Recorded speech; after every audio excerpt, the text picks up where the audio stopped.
Hey up. Right, I don't think this is going to be a very long video. Famous last words. The problem is, this was, if you like, a totally blind review. I didn't realise what I was experiencing when I rode the Himalayan at Hitchcock's a week or two ago was the result of an upgrade or modification. When I took the Himalayan out, as far as I was concerned, it was a bog standard bike. But as it turned out, it wasn't. Now, I stand by everything that I said in the subsequent review of the Himalayan and its comparison with the Scram 411. I glossed over engine performance because both bikes have the same engine. So the performance of both bikes will be pretty much the same. This Himalayan, however, in the performance department, felt different. And that confused me. Reviewing anything, especially motorcycles, requires a huge amount of concentration.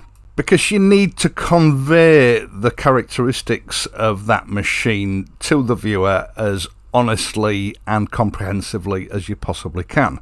So there's a lot to take in. Also, you've got to think about stuff like your camera angles and all your camera settings because, let's face it, we live in the age of the troll. Sad little tow rags that watch videos for the sole purpose of finding something to complain about. Now, trolls don't bother me anymore, they used to, but they do consume and waste an awful lot of time in the comments section. And this adds another layer of complication to the filming process because you're trying your best to minimise troll bait so that I can minimise the amount of time wasted on these people after publication. So, as I'm sure you can appreciate, you've got a lot going on in your head. But what I did discover while I was riding this particular Himalayan was that the engine didn't feel the same as the Scram that I'd been riding the week before. It had just a little bit more poke. Now, I spent the entire ride trying to rationalise this. The problem was, for miles around, all the speed limits were either 40 or 50 miles an hour, so you couldn't stretch the bike out fully to get a more educated idea of what was going on. That would just cause an avalanche of troll comments. You know the sort of thing. Oh, I usually enjoy your videos, and I was enjoying this one right up until 9 minutes and 16 seconds when you were doing 52 miles an hour in a 50 limit. So I'm not watching any more of your videos and I'm going to unsubscribe. I discovered that during reasonably hard acceleration, moving from a 40 mile an hour zone into a 50 mile an hour zone, it picked up a lot stronger and a lot quicker than the Scram did. At first I thought I was imagining it, then I decided maybe it was down to the state of engine braking. I mean, the Himalayan had done a few more miles than the Scram that I'd previously been riding. I thought, well, maybe the Scram was just a bit tight. But the more I sort of tried to explore this little bit of extra power that the Himalayan had, the more I started to realise that that couldn't be it, although maybe it was a contributing factor.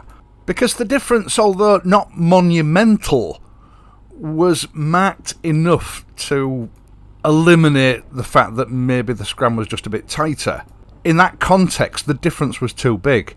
Now, when I found myself moving much slower in a 40 mile an hour limit, say 30 miles an hour, you had to slow down for something. And I experimented with the acceleration from sort of 30 to 40. It felt about the same as the Scram. I couldn't really discern any difference. It was mid-range when you got above 40 miles an hour and you pinned the throttle back. There was a definite difference. And then I noticed something else. When the wind conditions allowed, I was picking up a bit of induction roar that the Scram definitely doesn't have. And I formed the opinion that perhaps it was also due to the fact that it had an aftermarket free-flow air filter fitted, maybe something like a K&N or a DNA, and a more open airbox cover. But even then, the difference in performance seemed too large for it just to be, you know, a performance intake setup. I knew that the exhaust was bog standard, so the whole thing sort of had me scratching my head for the entire ride. In fact, at one point I was even considering sort of proclaiming the Himalayan to be a more powerful bike, which seemed ridiculous, but I couldn't ignore what was going on. Now, when I finally returned the bike to Hitchcock's, Dan was sort of stood around waiting for me. I parked the bike up, switched the engine off, and I asked him if he'd fitted some sort of aftermarket intake system on the bike, to which he replied that it did have an open or more open airbox cover, one of the accessories that they sell, but the air filter was the standard Royal Enfield air filter.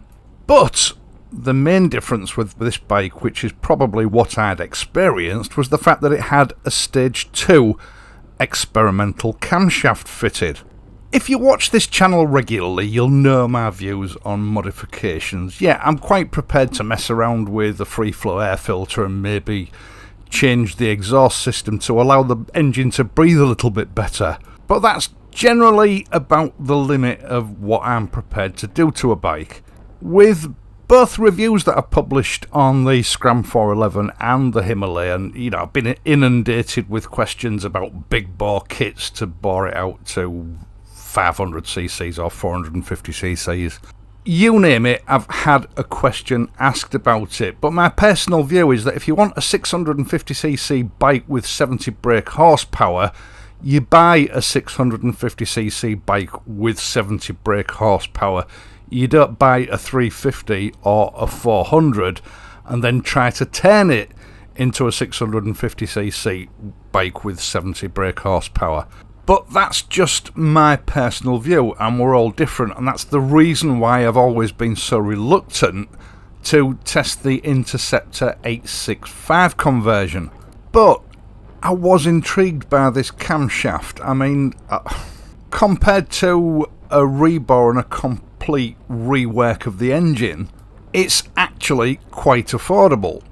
And it does provide what I would describe as a real-world boost in performance. It's not enormous, but it's probably enough to satisfy most people that don't want to buy a big bike, but they just want a little bit more pep in the step. So I sat down with Dan over a coffee and we discussed this camshaft conversion. Now, of course, Hitchcock's is the sort of #1 destination for parts and accessories for any Royal Enfield owner outside of India. And because of that, obviously, they get a lot of requests, a lot of suggestions, and they get involved in a lot of discussions with customers over the phone about, you know, the various bikes that they cater for. And of course, #1 on most owners' wish lists is a little bit more power, especially at motorway speeds.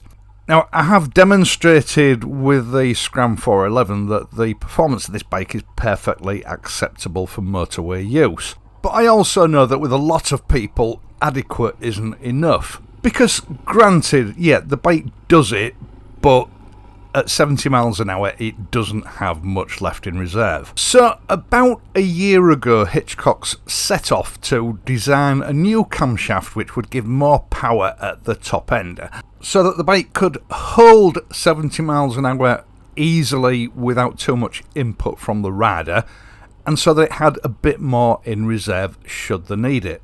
They didn't want to make this cam too hot because then fuel consumption would suffer. So they designed the camshaft for top end performance in that it wouldn't affect, you know, the MPG at low speeds between 40 and 60 miles an hour.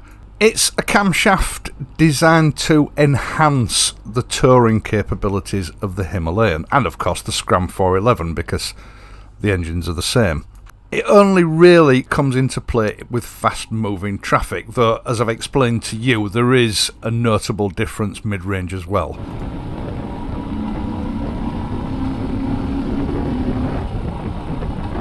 So, to that end, I thought actually, yeah, this is a useful modification for some people, and I should really make a video bringing it to people's attention. Now, Hitchcock's have two versions of these camshafts. They have a Stage 1, which is basically a reground OEM Royal Enfield camshaft. It's original equipment that has just had the profiles changed slightly. This stage 2, however, is a completely from scratch fabrication made in the UK. And Hitchcocks reckon that it will give a 20% power gain at peak revs per minute. Now, Hitchcocks obviously have their own tuning dyno, and they have dynoed this bike with this camshaft fitted. So that's not a guesstimate, that is a ratified figure, although I don't have the figures available to me.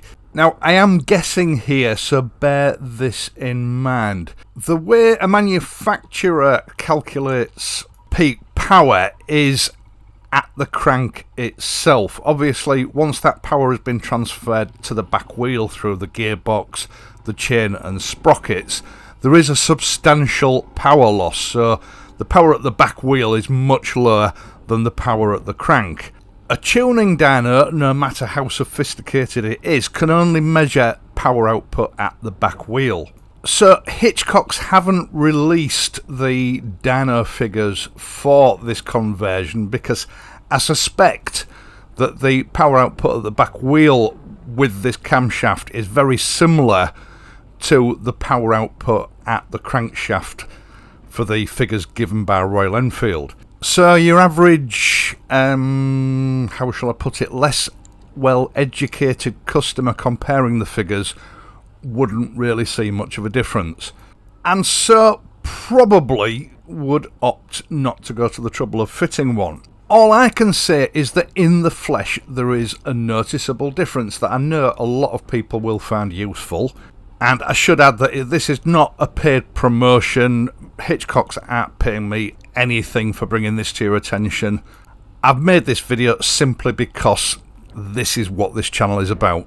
I believe they do have a production batch ready for sale now, or it's going to be ready for sale very shortly. I'll try and find a link and I'll leave it for you in the video description down below. What I do suggest you do is that if you want to know more about this camshaft, give Hitchcocks a ring and ask them about it.